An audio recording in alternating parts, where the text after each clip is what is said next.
బాలీవుడ్లో తక్కువ టైంలో టాప్ హీరోయిన్గా ఎదిగింది Alia. Star kid, nepo kids అన్న విమర్శల నుండి నేడు ఓన్ ఐడెంటిటీని క్రియేట్ చేసుకుంది. తనదైన నటనతో నటిగా తనని తాను నిరూపించుకుంటూ ప్రత్యేక గుర్తింపు తెచ్చుకుంది. ఆలియా కెరియర్లో ఫీమేల్ సెంట్రిక్ చిత్రాలకు స్పెషల్ ఫేజ్ ఉంది.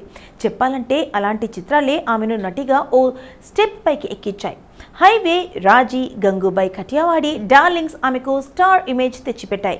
పెళ్లి అయినా, పాప పుట్టినా కూడా కెరియర్ను బ్రహ్మాండంగా మార్చుకోవచ్చని ప్రూవ్ చేస్తుంది బాలీవుడ్ బ్యూటీ. ఇప్పుడు కెన్స్ ఉత్సవాల్లో మెరవనుంది Alia Bhatt. First time red carpet పై తొలి అడుగులు వేయబోతుంది ఆలియా. మే 13 నుండి 24 వరకు ఈ వేడుకలు జరగనున్నాయి. లాస్ట్ ఇయర్ వచ్చిన జిగ్రా అంతగా ఆకట్టుకోలేకపోయినా అక్కడితో ఆగిపోలేదు ఆలియా. మరోసారి లేడీ ఓరియంటెడ్ చిత్రంతో రాబోతుంది. యష్ రాజ్ ఫిల్మ్స్ బ్యానర్లో ఫస్ట్ టైం తెరకెక్కబోతున్న ఫీమేల్ సెంట్రిక్ మూవీ ఆల్పాలా నటిస్తుంది. ముంజా బ్యూటీ షర్వారి మరో హీరోయిన్.